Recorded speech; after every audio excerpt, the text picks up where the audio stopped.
বাবা, ও বাবা, বাবা, ও বাবা, দেখো কত বড় বড় বেগুন গাছ।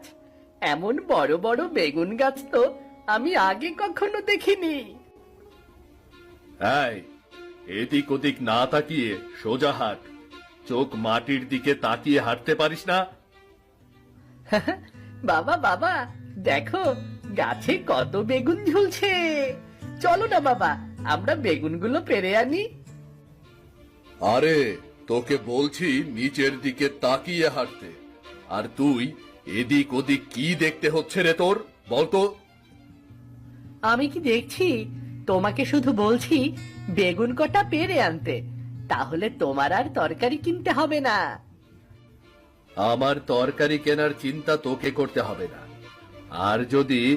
আর যদি কোনোদিন আমার সাথে এদিকে আসিস, তবে তোর একদিন কি আমার একদিন বলে দিলাম। কেন? আমি আবার কি করলাম? সামান্য গাছ থেকে কটা বেগুন পারতে বলেছি, তাতেই এত রাগ করছো কেন তুমি? বেগুনগুলো দেখতে কি সুন্দর ছিল, না জানি খেতে কি মজা লাগতো। আরে, ওই গাছের বেগুন কেউ খায় না। অমন আজব বেগুন গাছ কখনো দেখেছিস নাকি? অমন বড় বড় কি বেগুন গাছে হয় নাকি রে? বাবা, ওই গাছের বেগুন কেউ খায় না? তাছাড়া আসলেই তো বেগুন গাছগুলো অমন বড় বড় কেন? আমিও কিছু জানি না রে, যেটুকু জানতাম তোকে বলেছি।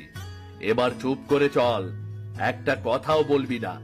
সবকিছু নিয়ে এত বাড়াবাড়ি করা ভালো না রিমু, বুঝলি? এত বাড়াবাড়ি করা ভালো না।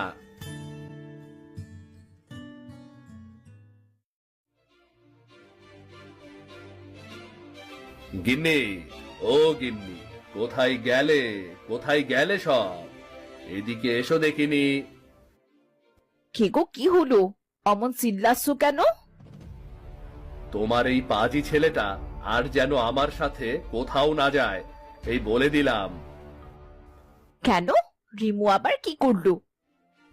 কি করলো না তাই বলো, আজে বাজে কথা বলে, আর আমার মাথাটা একদম নষ্ট করে ফেলেছে আজকে।